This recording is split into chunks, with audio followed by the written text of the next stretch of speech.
Հիվանդանոցում մահացել է հուլիսի 17-ին իր աշխատասենյակում դանակահարված հայտնի հոգեբան Ռուբեն Պողոսյանը։ Բժիշկների տեղեկացմամբ հոգեբանը մահացել է կրկնակի ծանր ինֆարկտի զարգացման եւ կարդիոգեն շոկի հետևանքով։ Ռուբեն Պողոսյանի դանակահարության փաստով քրեական գործ է հարուցվել, 34-ամյա տղամարդ է ձերբակալվել, հետո ստորագրությամբ ազատ արձակվել։ Տղամարդը հոգեբանին դանակահարել է թուղթ կտրելու դանակով։ Ըստ տեղեկությունների նա Ռուբեն Պողոսյանի հիվանդներից է, հոգեկան խնդիրներ ունի։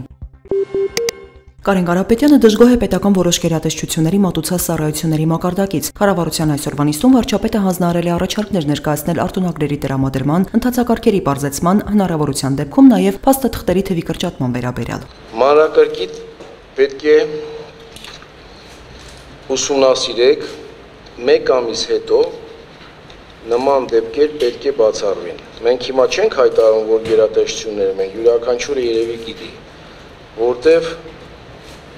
որոշ գերատեսչություններում անթույլատրելի իրավիճակ է։ Կարապետյանը խնդիր է տեսնում նաև հարկային պարտքի դեպքում պարտապանի ամբողջ գույքի վրա կալանք սահմանելու հարցում։ Պետեկամուտների կոմիտեի ղեկավարից այսօր հետաքրքրվել է, թե ինչ է արվում խնդիրը լուծելու ուղղությամբ։ Պարոն Հարությունյան, մենք ուր ենք հասել այս գործում։ Պարոն վարչապետ, համաձայն ձեր հանձնարարականին մեր եւ Կենտրոնական բանկի կողմից մշակվել է արդեն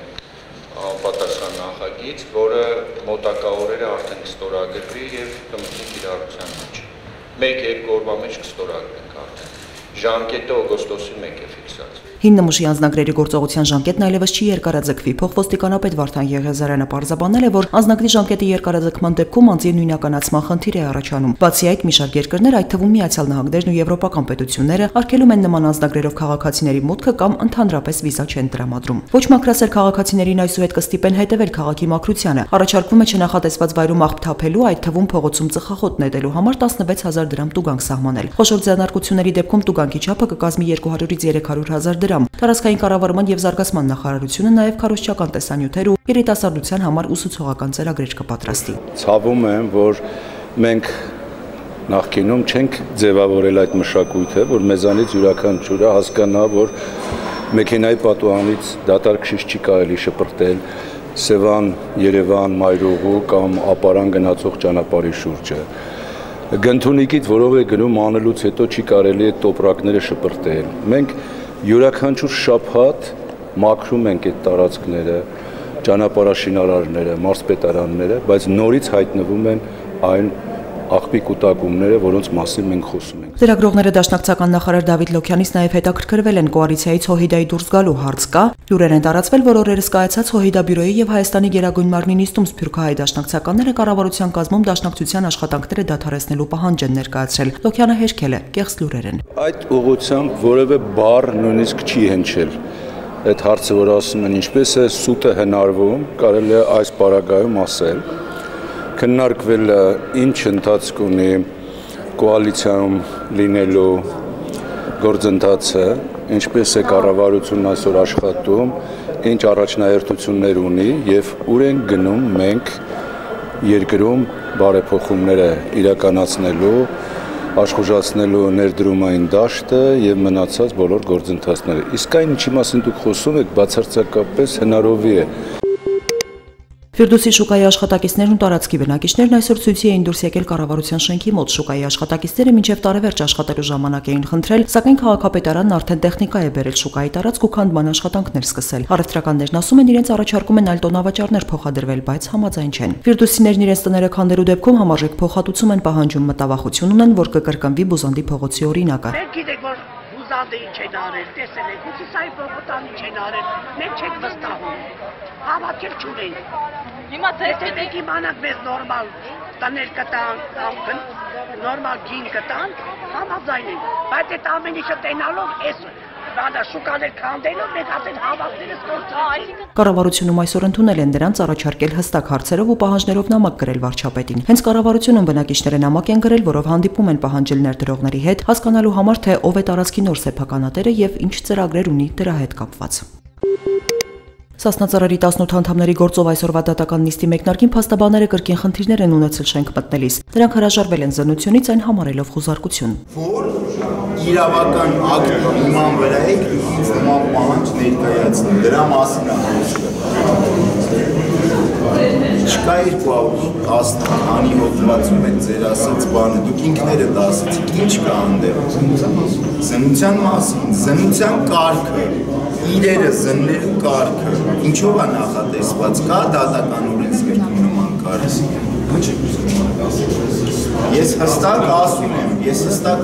եթե չեք ընկալի, կարող մի հատ գրկեմ ավելի մատչելի։ Արդեն դահլիճում դատավոր Արտուշ Գաբրիելյանը սանկցիա է կիրառել նիստից բացակայող փաստաբաների նկատմամբ պատճառաբանելով, որ նրանք հրաժարվել են կատարել դատարանի օրինական պահանջը։ Դատավորը նաև ամբաստանյալներից Թորոս Թորոսյանին, Թաթուլ Թամրազյանին եւ Տիգրան Մանուկյանին հանրային պաշտպանի ծառայություն է առաջարկել, քանի որ նրանց պաշտպանները չեն ներկայանում դատական նիստերին։ Պաշտպաններից Ինեսա Պետրոսյանը սա անօրինականություն է որակել, նշելով, որ ամբաստանյալները չեն հրաժարվել իրենց փաստաբանների ծառայությունից։ Ձեր կողմից հրապարակվեցին Լիպարիտ Սիմոնյանի դիմումներն առայն, որ վերջինիս բացակայությունները դատական նիստերի ընթացքում հարգելի են։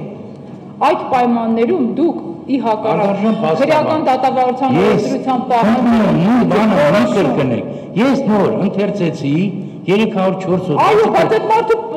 անհարգելի բառ այդ հոդվածում չկա։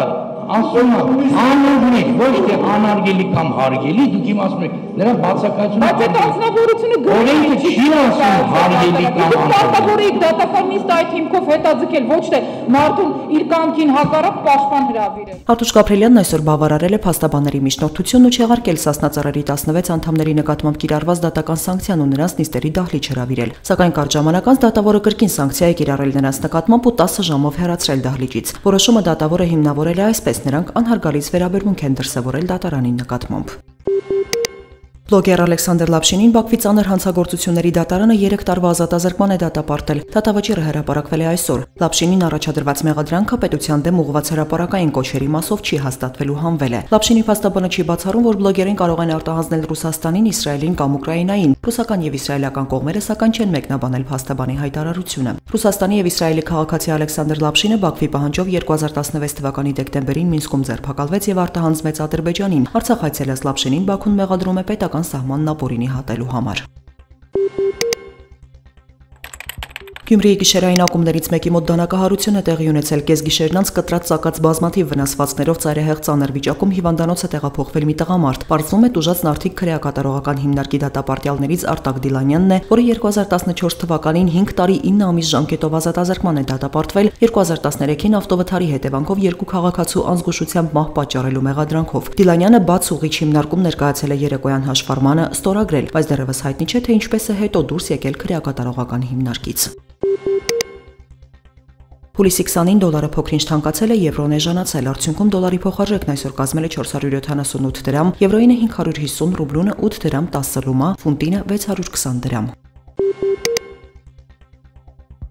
Հուլիսի 21-ին հանրապետությունում սպասվում է առանց տեղումների եղանակ, օդի ջերմաստիճանն էապես չի փոխվի։ Երևանում նույնպես վաղը տեղումներ չեն սպասվում։ Մայրաքաղաքում գիշերը կդիտվի 23-ից 25, ցերեկը 38-ից 40 աստիճան տաքություն։